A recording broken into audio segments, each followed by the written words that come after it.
नमस्कार बच्चों, अपने अध्याय चल रहा है गलता लोहा। उसमें पेज नंबर 62 पर लास्ट पैराग्राफ देखिए। त्रिलोक सिंह मास्टर की बातों के साथ साथ बचपन से लेकर अब तक के जीवन के कई प्रसंगों पर मोहन और धनराम बातें करते रहे। दोनों मित्र बैठकर मास्टर त्रिलोक सिंह के बारे में और अपने बारे में बचपन से लेकर अब तक के जीवन के कई प्रसंगों पर दोनों मोहन और धनराम बातें करते रहे। धनराम ने मोहन के हंसुए की फाल को बैंच से निकालकर भट्टी में तपाया। जो हंसुआ जो लेकर गया था ना, वो काय के लिए? खेतों पर जो झाड़ी झंखाड़ उगाया था उसको काटने के लिए, क्योंकि उसके धार नहीं लगी हुई थी पाठ के शुरू में। तो हंसुए को फाल को बैंच से निकालकर, तो भाई वो पकड़ने का बैंच भी होता है, डंडा होता है ना, उस डंडे में से निकाला, क्योंकि वो लकड़ी जल जाती उस आग में। भट्टी में तपाया और मन लगाकर उसकी धार गढ़ दी। और मन लगाकर, क्योंकि मित्र का काम था, अच्छे से उसकी धार गढ़ दी, यानी बना दी, लगा दी धार। और लोहे को हवा में ठंडा होने में काफ़ी समय लग गया।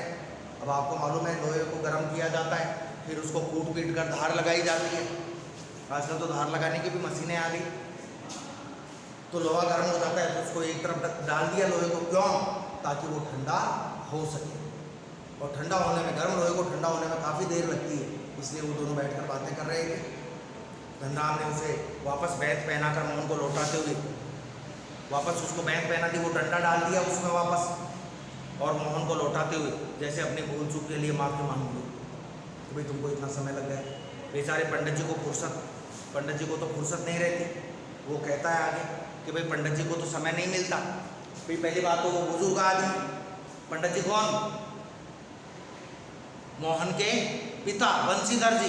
ये बात कौन कह रहा है? धनराम, कि भाई पंडित जी को तो फुर्सत नहीं है, समय नहीं है,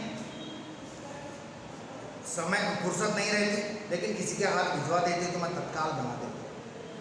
क्यों परेशान हो रहे थे? किसी के भी हाथ मेरे पास भिजवा देते हैं हाशिया दतिया, तो मैं इसके धार लगा देता। मोहन ने उत्तर में कुछ नहीं कहा, लेकिन हंसुए को हाथ में लेकर वह फिर वहीं बैठा। हंसुए को हाथ में ले लिया, लेकिन वहां से गया नहीं, वहीं पर बैठा रहा अपने मित्र धनराम के पास। ऐसे बैठा था वो तो जैसे उसे जाने की कोई जल्दी ना है। सामान्य तौर से, ध्यान से समझना बच्चों, सामान्य तौर से ब्राह्मण टोले के लोगों का शिल्पकार टोलों में उठना बैठना नहीं होता था। ब्राह्मणों के जो बच्चे थे ना, वो शिल्पकारों के बच्चों के साथ उठते बैठते नहीं थे। हाँ, नीची जातियों के लड़कों के साथ शिल्पकार, जो ऊंची जाति के लोग थे, वो नीची जाति के लोगों के साथ उठते बैठते नहीं थे। कोई काम होता तो ऊंची जाति वाले लोग खड़े खड़े बात कर लेते थे। ये नहीं कि उनके यहाँ जाएं और बैठें बात करें, ऐसा कुछ नहीं होता। यदि किसी कामकाज के सिलसिले में यदि शिल्पकार टोले में आना ही पड़ा, पहली बात तो जाते ही नहीं थे ऊंची जाति के लोग, और यदि किसी काम के सिलसिले में शिल्पकारों के टोले में जाना भी पड़ता ऊंची जाति वालों को, तो खड़े खड़े बातचीत निपटा ली जाती, बैठते नहीं थे, खड़े खड़े बात कर लेते। ब्राह्मण टोले के लोगों को बैठने के लिए कहना भी उनकी मर्यादा के विरुद्ध समझा जाता। यदि ब्राह्मण टोले से कोई जाता और वो शिल्पकारों से बात कर रहे हैं, तो शिल्पकार ये भी नहीं कहते थे कि पंडित जी बैठो, उनकी मर्यादा के विरुद्ध माना जाता था, उनके सम्मान के खिलाफ माना जाता था। कि एक नीची जाति का आदमी कैसे कहते अपने घर पर पंडित जी को कि पंडित जी बैठो, महाराज बैठो? किसके सम्मान के विरुद्ध था ये? किसकी मर्यादा के विरुद्ध था? ब्राह्मणों के सम्मान और मर्यादा के विरुद्ध था। पिछले कुछ वर्षों से शहर में जा रहने के बावजूद, पिछले कई वर्ष शहर में रहा, पढ़ा था ना पढ़ने। मोहन किसके पास रहा था? रमेश के पास। शहर में जा रहने के बावजूद मोहन गांव की मान्यताओं से अपरिचित हो। ऐसा नहीं है कि शहर में रहने के कारण गांव की बातों को भूल गए हो मोहन, ये बातें याद थी उसको। धनराम मनी मन उसके व्यवहार से असमंजस में पड़ा था, लेकिन मोहन उसके व्यवहार से असमंजस में पड़ा। क्यों पड़ा था? कि वो तो बैठा था वहां उसके पास, काय के ऊपर, टीन पर, पीपे पर, कनस्तर पर बैठा था। अब काम हो गया तो जाए। धनराम को डर लग रहा था कि और लोग देखेंगे, वो उसके बारे में कुछ कहेंगे, लेकिन प्रकट में उसने कुछ नहीं कहा और अपना काम करता रहा। लोहे की एक मोटी छड़ को भट्टी में गलाकर धनराम गोलाई में मोड़ने की कोशिश कर रहा था। एक लोहे की मोटी छड़ थी, उसको भट्टी में गलाकर धनराम लोहे उसको गलाने की मोड़ने की कोशिश कर रहा था। लोहे की मोटी छड़ को भट्टी में गर्म कर लिया। अब उस लोहे को मोड़ना चाहता था वो धनराम, एक हाथ से संडासी पकड़कर, एक हाथ से तो संडासी से उस गर्म लोहे को पकड़ रखा था और दूसरे हाथ से हथौड़े की चोट मारता, दूसरे हाथ से हथौड़े की चोट मारता। जो निहाई होती ना, बताया था ना निहाई, जिसके ऊपर रखकर लोहे को चोट मारा जाता है, वो निहाई पर ठीक घाट में सिरा न फंसने के कारण लोहा उचित ढंग से मुड़ नहीं पा रहा था। लोहा ढंग से नहीं मुड़ रहा था, चोट नहीं लग रही थी। मोहन कुछ देर तक उसे काम करते हुए देखता रहा।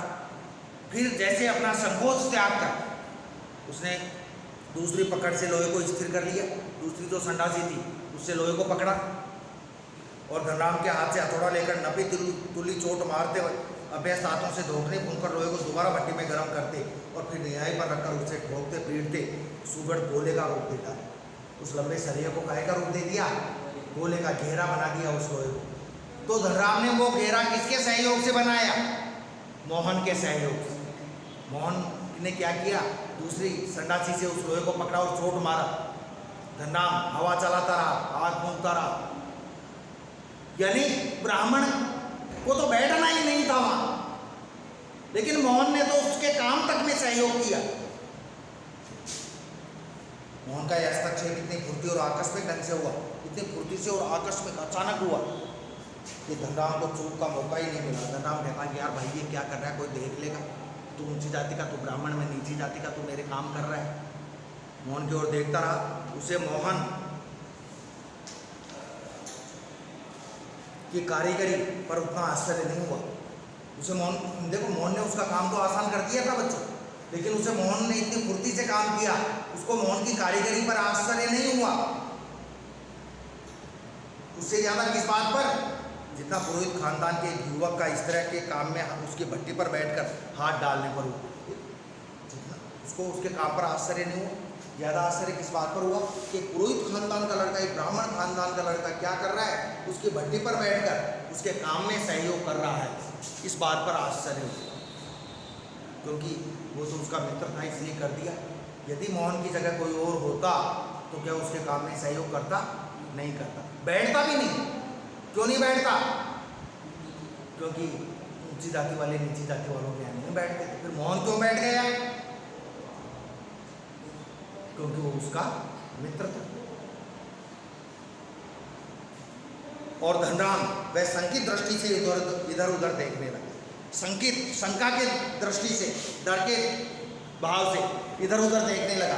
अब प्रश्न आता है, वह इधर उधर क्यों देखने लगा? धनराम इधर उधर इसलिए देखने लगा कि मोहन को ऐसा करते हुए किसी ने देख तो नहीं लिया, मेरे यहाँ काम करते हुए। क्योंकि यदि कोई देख लेता तो किसको सुनना पड़ता? सुनना तो नीची जाति वाले को ही पड़ता है, धनराम को सुनना पड़ता। अपमान किसका होता? धनराम का अपमान होता। यदि कोई कठोर निर्णय लिया जाता ऊंची जाति वालों के द्वारा, यदि कठोर निर्णय लिया जाता तो वो कठोर निर्णय किसके लिए होता? धनराम के लिए। धनराम की संकोच, धनराम संकोच में पड़ गए, असमंजस में पड़ गया। असमंजस, क्या करूं अब क्या न करूं। एक शब्द होता है किम कर्तव्य विमूढ़, किम कर्तव्य विमूढ़, जिसका मतलब होता है क्या करूं क्या न करूं। इस सोच में पड़ जाना, समझ में नहीं आई अब क्या करूं। और धर्म संकट की स्थिति से उदासीन मोहन, धनराम के संकोच से, असमंजस से और धर्म संकट की स्थिति से उदासीन अनजान मोहन संतुष्ट भाव से अपने लोहे के छल्ले की त्रुटि और गोलाई को जांच रहा था। उसका जो था ना वो संडा क्या थी वो हाशिया, उसकी गोलाई को जो छल्ला लगा हुआ था उसकी गोलाई को देख रहा था। ना हाँ, अपने लोहे के छल्ले की त्रुटि और गोलाई को जांच रहा था। उसने धनराम की और अपनी कारीगरी की स्वीकृति पाने के मुद्रा में देखा। मोहन ने धनराम की तरफ देखा कि जैसे वो अपनी कारीगरी की स्वीकृति चाहता है। कारीगरी की स्वीकृति का मतलब भाई वो ये सोच रहा था मोहन कि धनराम ये कहे कि अरे यार मोहन तूने तो बहुत बढ़िया काम कर दिया, तू तो अच्छा कारीगर है, तू तो अच्छा काम का जानकार है। मोहन इस दृष्टि से मैं देख रहा था कि अब कुछ धनराम कहेगा। और धनराम किस बात में डूबा था कि उसको किसी ने देख तो नहीं लिया, वरना उसके ऊपर संकट आ जाता। उसकी आंखों में एक सर्जक की चमक थी, मोहन की आंखों में एक सर्जक निर्माण करने वाली की सी चमक थी, क्योंकि उसने मोहन का काम आसान कर दिया था, जिसमें नई स्पर्धा थी और नई किसी प्रकार की हार जीत का भाव। बच्चों, ये अध्याय आपके पूर्ण हो गया है। इसमें आपको क्वेश्चन करने हैं। कौन कौन से करने हैं देखो।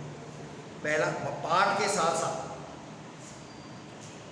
इसमें दूसरा, तीसरा, चौथा, पांचवा, पाठ के साथ साथ दूसरा, तीसरा, चौथा, पांचवा, फिर छठा भी करना है। छठे के दोनों करने हैं।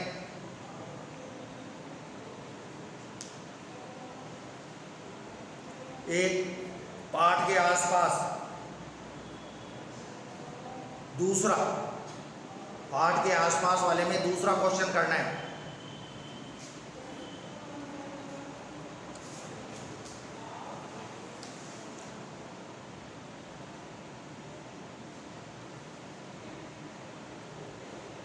ठीक है बच्चों, ये आपके चैप्टर हो गया है। क्वेश्चंस आपको दे दिए गए हैं। ये आपसे आशा है कि आप जल्दी ही ये होमवर्क कर लेंगे। कल हम नया चैप्टर शुरू करेंगे। ठीक है, धन्यवाद।